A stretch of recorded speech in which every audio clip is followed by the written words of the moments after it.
17. december. Prízrak sa blížil nenáhlivo, vážne a ticho. Keď bol celkom blízko, Scrooge klesol na kolená, lebo už len ovzdušie, ktorým prízrak prechádzal, vyžarovalo pochmúrnu tajomnosť. Sítočierne rúcho mu zakrývalo hlavu, tvár i telo a vidieť pod neho bolo iba jednu vystretú ruku. Inak by sa jeho zahalená postava ťažko dala v noci rozpoznať a celkom by splývala s temnotou, ktorá ho obklopovala. Keď sa prízrak priblížil, Scrooge vycítil jeho výšku a majestátnosť a jeho tajomná prítomnosť ho naplnila priam slávnostnou hrôzou. V celku však nevedel, čo si o tom má myslieť, lebo prízrak ani neprehovoril, ani sa nehýbal. Som v prítomnosti ducha budúcich Vianoc? Duch neodpovedal, len ukázal kamsi dopredu.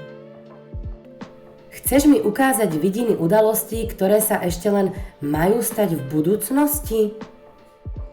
Na hornej časti postavy sa rúcho na chvíľu poskladalo do záhybov, ako by bol duch prikývol. Inú odpoveď Scrooge nedostal. Na spoločnosť prízrakov si už pomaly navykol, ale táto mlčiaca postava ho predsa len desila. Triasol sa a keď mal vidinu nasledovať, nevládal sa postaviť na nohy. Duch si asi všimol jeho stav a postal, aby mal Scrooge čas pamätať sa. Ale Scrooge sa bál. Duch budúcnosti, bojím sa ťa väčšmi ako tých ostatných vidín, s ktorými som sa stretol. Viem, si tu pre moje dobro a v nádeji, že sa zo mňa stane iný človek. Vďačne chcem znášať tvoju spoločnosť. Neprihovoríš sa mi? Duch neodpovedal. Ruka ešte vždy ukazovala dopredu. Veď ma, noc rýchlo plynie a čas, ktorý máš vymedzený pre mňa, je iste vzácny. Veď ma, duch. Vybrali sa teda tým smerom. Nevyzeralo to, že vstúpili do mesta, skôr sa to mesto okolo nich vynorilo a obklopilo ich. Ale boli tam. Ocitli sa v jeho samom strede na burze. Duch zastal nedaleko malej skupinky. Scrooge videl, že vystretou rukou ukazuje na nich, preto pristúpil bližšie a počúval. Nie, Povedal mohutný, tučný chlap. vlastne o tom dokopy nič neviem. Iba toľko, že je mŕtvy. A kedy zomrel? Vraj včera večer. Čo mu vlastne bolo? Vyzeralo to, že poňho smrť nikdy nepríde. Ani neviem. Povedal prvý a zývol. A čo spravil s peniazmi? Nepočul som. Možno ich nechal v obchode. Mne ich nedal, to viem. Pohreb asi nebude stáť za veľa. Nepoznám nikoho, kto tam pôjde. Iba ak by sme sa my dohovorili a šli. Keby podávali obec, zúčastnil by som sa. Chodím len na také pohreby, kde je občerstvenie. Skupinka sa rozišla, páni sa pridali k iným. Scrooge ich všetkých poznal a spýtavo sa pozrel na prízrak, čakajúc vysvetlenie. Ale prízrak sa už dialil, vykolzol na ulicu.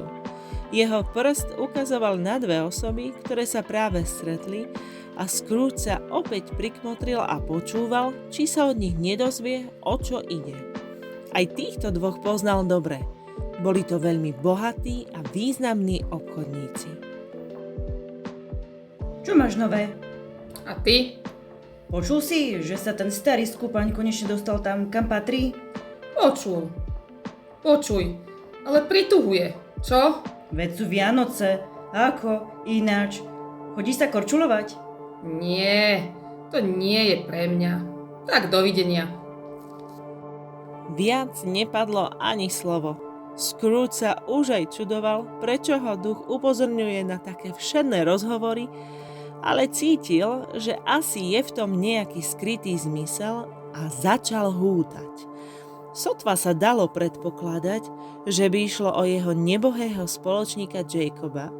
Jeho smrť patrila predsa minulosti a tento duch sa zaoberal budúcnosťou. Scrooge si nie a nie spomenúť Na koho z okolia by sa mohli tie reči vzťahovať? No, nepochyboval, že nech sa týkajú hocikoho, skrývajú mravný podnet na jeho nápravu, preto sa rozhodol, že si dobre zapamätá každé slovo, ktoré si vypočuje a všetko, čo uvidí. Najmä si chcel pozorne všímať seba samého, keď sa ukáže jeho vidina. Tušil, že jeho vlastné správanie mu poskytne kľúč na rozlúštenie celej hádanky.